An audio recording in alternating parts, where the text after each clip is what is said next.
What's good, everybody? It's your boy Inside Motherfucking 11, man. And real quick, just want to talk about, making yourself available for God, right? Because a lot of the times the truth is all around us, the full picture is all around us, but a lot of the times our mind may be preoccupied with a lot of thoughts, with a lot of feelings, and a lot of just indoctrinations that are just, man-made and shit like that. And there's nothing wrong with man-made.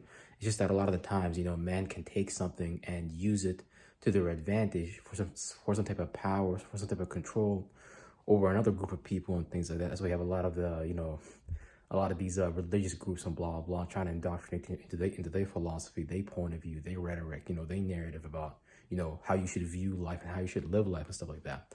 But ultimately, all this to say is just to say, like, yo, look, the truth, God is all around us all the time, right? Like, God is always available, God is always around you, like, for real, facts.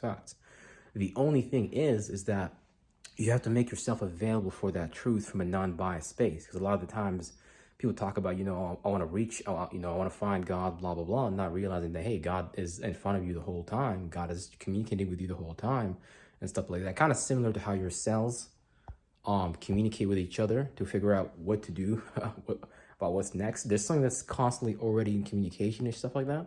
You just have to learn to make yourself available for it. Because it's like, nobody lies to you unless you accept the lie, unless you believe the lie. Keyword, believe that thought, believe that feeling that's induced by you or by someone else outside of you, right? So if someone tells you, hey, if you don't participate in this religious practice, you're going to go to hell.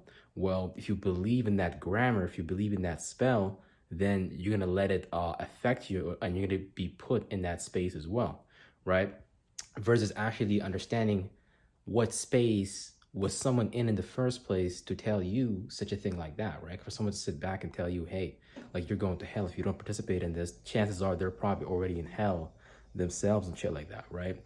So it's all about, the key is really awareness, and the key is really just making yourself available. Because like I said, the truth is abundantly available to everybody 24/7, 365, but a person has to make themselves internally available, right? Almost kind of like an empty vessel, just to perceive the true knowledge and stuff like that. But like I said, God is all around you. The truth is all around you.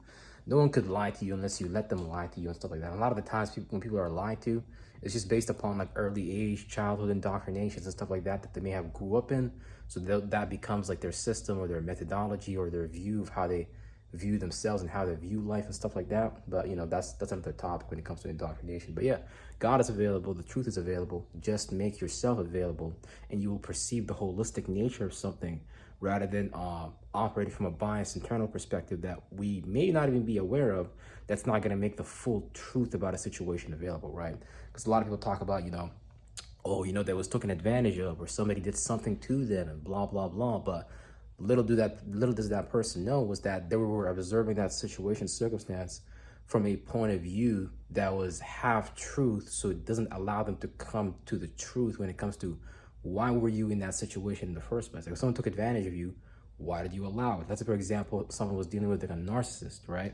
Okay, let's say someone was dealing with a narcissist. Okay, why did you make your space available for that narcissist? Okay, and chances are you were probably under some type of self-perception that created those behaviors to allow someone else to take advantage of you. Because if you're allowing someone else to take advantage of you, then that's kind of like being a victim a little bit, you know what I'm saying? So there's a mentality going on within that person that they still have to deal with and learn why they're expressing themselves from these spaces and deal with these spaces, these facets of themselves and shit like that, right? But yeah, if you just make yourself available, right, then the truth will be always in front of you. But if you don't make yourself available, then for whatever a person may be trying to gain, some type of desire or whatever, they're going to make themselves like, unavailable from perceiving what role did they have within that whole circumstance, within that whole situation, within that whole wheel, that turnaround event that came back to them. They're like, whoa, how did this happen? Blah, blah, blah, right? So real shit. So the truth is all around us 24/7. The truth is in this table right now. The truth is in that clock. The truth is in that couch, man. The truth is in this jacket. You just gotta have some eyes to see it, though. That's all it is. That being said, peace out, everybody. Inside 11 out.